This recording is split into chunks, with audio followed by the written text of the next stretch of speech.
right, what's going on, everybody? Welcome back to another episode. Welcome back to the Constrictor Chamber. So I know we had a boa constrictor room tour type of a thing last week or the week before that, but I had a request to see all of the baby boas.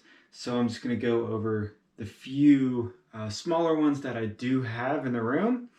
And I figured the first one that I would like to show you guys would be my baby great anaconda. So she was born very, very early in 2019, even though she's putting on some really good growth on her. I don't think by size, she's much larger than probably a yearling, most of the time a yearling on regular boas. So she has been pretty good on her temperaments. Haven't had any real issues with her wanting to, bite at me, hiss at me, show any sort of signs of aggression, which is awesome. So I've gotten really lucky on the ownership of two anacondas that have great personalities, so far at least. And both of them are feeding with no problems, although she is on quail, but I am happy that she is eating just in general. So hopefully at some point I can keep trying to swap her over to rats. But her colors are really nice. I hope she can keep most of the colors on her.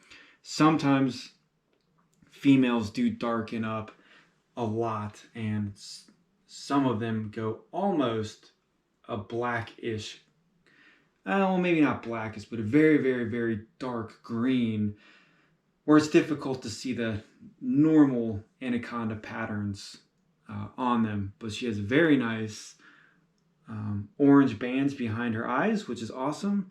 Very nice orange and yellow sides, and then that crazy checkering on her belly. So very happy that I have her. A lot of people ask me what I'm going to do with them when they get adult size. In captivity, they really don't get that monstrous. I think normally they get about 14 to 16 feet. I mean, they do weigh over 100 pounds pretty easily, but if you control their weight, not get them obese, they shouldn't be too terrible as a pet. So obviously they are in the boa family, so they do grow pretty slow. I think they do hit a significant growth spurt around 3 or 4 years old. So I definitely have some time with her until that happens. But overall, you would definitely be pleased if you decide to own a green anaconda. So, baby number one.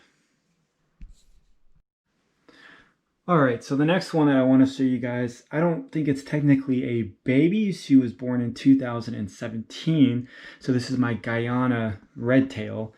And even though she's, a couple years old, she's definitely baby size. And had issues with her for like the first 6-ish months that I owned her. She had no problem with eating food. She just had a problem keeping the food down. So every time I would feed her, she would regurgitate. So that happened for a couple of months, because once they regurgitate, you're supposed to wait 2 to 3 weeks before feeding them again, just so it doesn't mess up their stomach or their throat or anything crazy like that. Because I have heard that if you feed them too fast after they regurgitate multiple times, it can kill them. So it was kind of a process, but we got her to eat and keep food down soon after, because I initially started her on small rats and then large mice, and then I worked my way all the way down into the smallest mouse that I could possibly get, and she kept those down, and I had to rework her back up to normal sized food. So it's definitely taken her a little bit of time to put on some size, but right now she's on rat pups. She's been growing basically monthly. She sheds, and as of right now, there's no problems with her. So hopefully her growth has not been stunned too much by that. I think it's just going to take her a little bit longer to grow up to the size that she's supposed to be. So I definitely love the true red tails, and a lot of locality boas just look, I would say, a little bit better than some of the morphs that are out there. So she has awesome saddles on her, very nice peaks. Her head looks really good too. And I love how bright her tail is and the white contrast between the red on her. So I just think this is a gorgeous looking snake. A really good representation of a true red tail. Not sure if this camera picks up the side coloring on her, but she has a lot of pink and salmon colors on her sides, which is really awesome. So we'll see how she does. So I'll definitely keep you guys updated on her growth and anything that's going on with her. But she's definitely small, so I would definitely still keep her in the baby-ish category, even though she's 2017. It's almost the end of 2020 right now, but I love how bright her tail is. Really nice markings on her. So hopefully you guys enjoy seeing her. And she definitely likes the attention. All right, let's move on to the next one. All right, so this is a very late 2019. This is a jungle Hypo Pastel, and I just think she's crazy looking. She's a little bit smaller than, probably most 2019s, but I've been feeding all of my snakes pretty lean, pretty small diets, and hopefully that affects them positively as they grow up, and they can have a nice, healthy, long life without any liver issues, heart issues, or collecting any fatty cells on their body. So for some reason, her head looks extremely tiny on her body. I'm not sure why. Hopefully that changes here soon. It looks kind of goofy, but it is what it is. So I love the jungle patterns on these boas, and I kind of wish I got into the jungles a little bit earlier, just because I really like the craziness of how it is. A lot of the jungles, their patterns seem to be kind of unique. Each one is a little bit different than the other one, kind of sets a snake apart from any other one that you would probably see online or anywhere else. But I definitely like her tail, the markings on her tail, the colorations on it, super bright when she sheds out, and I really like how it's got the black circles around the orange. And I just think this combo, everything just works in it. And then we have the nice, salmony pinkish sides. I just think, the genes in her just work together really well. And I'm definitely happy to have her in the collection. And again, this is a female, and I do have only females in the boa side of things. So kind of slacking on the males, but it's hard not to want to get the females because they're the ones that, tend to get bigger in size and stuff like that. So I just started to buy all females, and then I just keep on buying females, which I should probably buy one male or two males just to, offset things just a little bit. But we'll see what happens, because I would love to say I'm done buying snakes, but I think everybody knows it's very difficult to not want to buy something new with new genes, new colors, new patterns, and all of that stuff. So it's definitely, if you own snakes, you know where I'm getting at with that. So as much as we say we want to stop buying snakes, I don't think anybody truly actually does. So, I mean, if you can take care of them, if you have the money for them and the space for them, by all means buy as many as you want, obviously. But just don't get overwhelmed, because each snake, deserves the attention and the cleanliness and stuff like that. So she is one that really likes to be out and to be held, so we can see her body when she's stretched out.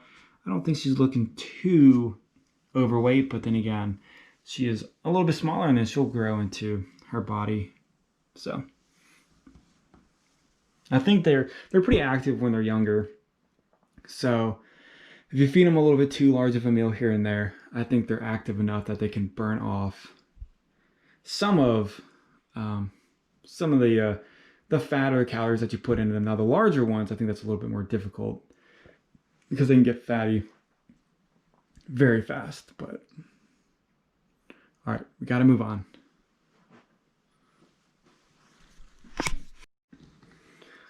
All right, so this is a girl that I got a couple of weeks ago, and I was looking for an IMG, which I still am, and I came across her, and I thought she was super cool looking. So totally opposite of how an IMG would be. And so this is a 2020 Moonglow, and she's already eaten one meal for me. I'm going to be feeding her after this video, and so we'll get to see her eat. And she's actually doing really well. She's super nice. I haven't had any issues with her wanting to bite me or getting agitated when I hold her. So one of the things is she has some saggy skin on her, under her neck. So I'm not sure if she's going into shed, or if she needs just a couple of meals to, get rid of that. But she's not dehydrated, because the humidity in her cage is pretty high, and then I have a water dish for her. But she has some loose skin around her tail as well. But I got her from a very highly recommended breeder, so I don't think I should be too worried about it. Maybe they skipped a meal or two trying to sell her, because you don't want to ship them out with a full meal, because they might regurgitate it. But I'm loving her colors, the yellow with the whites. I cannot wait until she gets older to see what she looks like. I really hope she keeps this color as she is. She might yellow out just a little bit more, but hopefully not too much. I know the snows get bright yellow with the whites, which the snows look awesome as well, but I'm really excited to see what the Moonglows look like. So she's just been super curious, and she's been letting me hold her here and there. Obviously, since she's new, I don't want to stress her out too much, so we can kind of see the saddles on her, nice and white, and she's trying to get away. But she's definitely a very nice addition to the room. And then we'll feed her. She ate a rat pup last time, so for her being a 2020, she's actually extremely big compared to my jungle Hypo, which was a 2019. So I'm not sure if she just has really good genes, or if she was definitely fed much larger meals, or maybe I'm not feeding the jungle enough. So yeah, I mean, she's gonna look good when she gets older.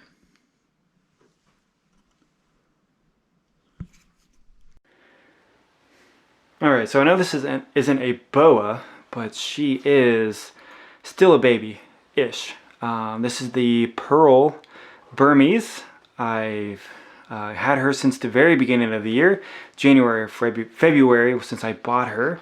So this is the month of November, and she was actually born in the month of November. So if you're curious on size references, if you're wanting one, this is her. So she's about 4 feet, definitely a little bit larger than Mountain Dew, the green anaconda that we saw in the beginning of the film.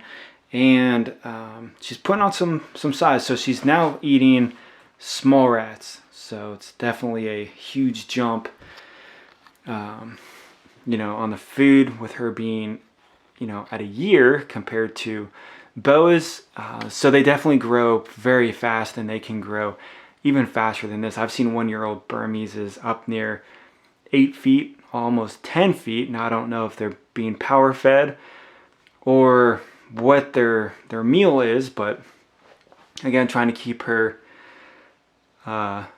keeping her nice and lean with a good diet every 10 to 14 days on a small rat. But she definitely can throw an attitude. I'm still trying to work with her. She still puffs up whenever I try to get her out. She'll still strike. Not as much as she used to, but I've been trying to work with her multiple times through the week. At some point, I'm really hoping that we can become friends and we can work out our differences and she doesn't try to kill me any chance that she gets. So she's definitely getting in striking position right there and following me around just in case she wants to take a swipe at me. But most of the time that I've noticed when the boas are flicking their tongues, they seem to be pretty calm. But with her, I don't take any chances with her. But so that's it, guys. I appreciate the support on the channel. I appreciate you guys checking out the smaller boas and the baby-ish Burmese python that I do have. And so if you guys want to see any of the snakes or anything that I do in the room, feeding schedules or anything like that, just let me know. I'll try to get you that information or make a video on that. I plan on doing one on the room setup, not necessarily with the snake enclosures, but just in general. I've done one in the past, but I'm still getting a lot of questions on the heating, the humidity, and stuff like that. So I'll try to work on that as well. But in the meantime, hopefully you guys have an awesome week, and I'll see you on the next video.